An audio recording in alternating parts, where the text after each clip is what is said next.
think a lot of us are trying to be good people because life is trauma. The whole thing, all of it.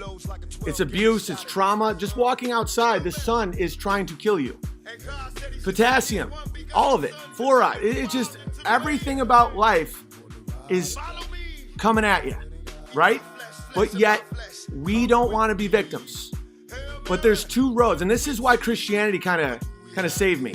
And I know that that's what it's, Jesus saves. But like you hear that so much, you don't understand that you start to think it's a cliche, you don't understand that it's real. There's two roads out of trauma, and everyone has faced it. We're not all victims, but everyone's had trauma. You can be a victim or you can be an executioner, and they're both lead you right to the devil, right? I battle with being an executioner. Sometimes because of things I've dealt with in my life and my personality traits, I want to hurt those who hurt. And I can go, I will refuse victimhood to a degree that's not always healthy. The reason Christianity is so good is because you can always look at someone who had it worse, right? I used to mock when people wore crosses. I'm not going to wear a cross though. I'm not really, that's not my thing at all. But like I used to say, that's the last thing Jesus wanted to see when he came back. It's an old cliche joke, but I used to be like, that's ridiculous. There's something morbid about wearing a cross. Like, why would you want to relish in the thing that killed your savior? Like, that's sick and weird. Sometimes it reminds people, like, no matter where you are in your life, the Son of God got nailed to a cross. And be grateful. And he saved you. He died for you. And that's the way out for me, because I'm watching these people and my instinct is not to go, I have been hurt. Someone please save me. And I also used to hate Christians. Oh yeah, me too. Because like there's an element of those people, but they're not Christians. I'm not going to do the no real Scotsman fallacy, no true Scotsman. But like Christianity is not a victimhood religion. That's not what it is. It's a religion to be grateful, to say we have another chance at this. We're all fallen, we're all flawed, we're all sinners. And there was that I can't remember who said it. I thought it was in the Bible, then I realized it was written by a theologian. I can't remember who. But hate the sin, love the sinner. I've changed it a little. I know that sounds arrogant, but I can't get on board hate the sin, love the sinner, but I love the idea of separating the act from the person. Hate the sin, understand the sinner.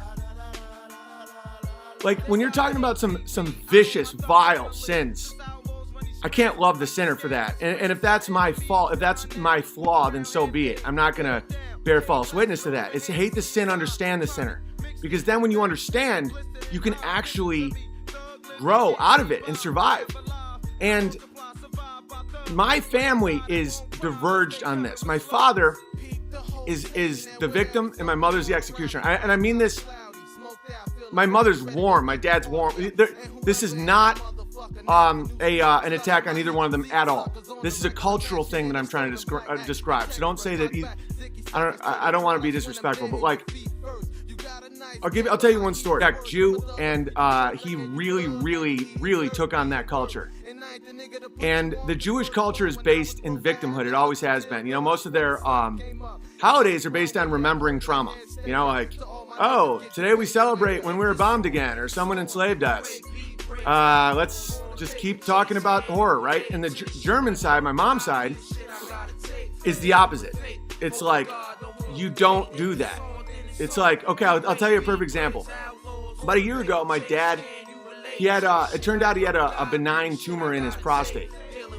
And when he told me that, I was a mess about it because I thought he had like cancer. My dad's just a mess. So I got cancer, I'm working on the will, just over the top drama. And that was a similar time that Steven Crowder offered me a job to move to Texas and work with him. And I was really considering it, but I'm like, no, my dad has an uphill battle with cancer. I have to be with family. Like, this is a tough decision. Okay, turns out it was like nothing, right? And he still cries about it. And during that time, my mom had a health issue that was way crazier. And she didn't even tell me she was having a surgery until I was with her next. And I go, Mom, why didn't you tell me? I would have flown. I would have come to you. I would have spent the whole time. She goes, What's the worst that could happen? People die.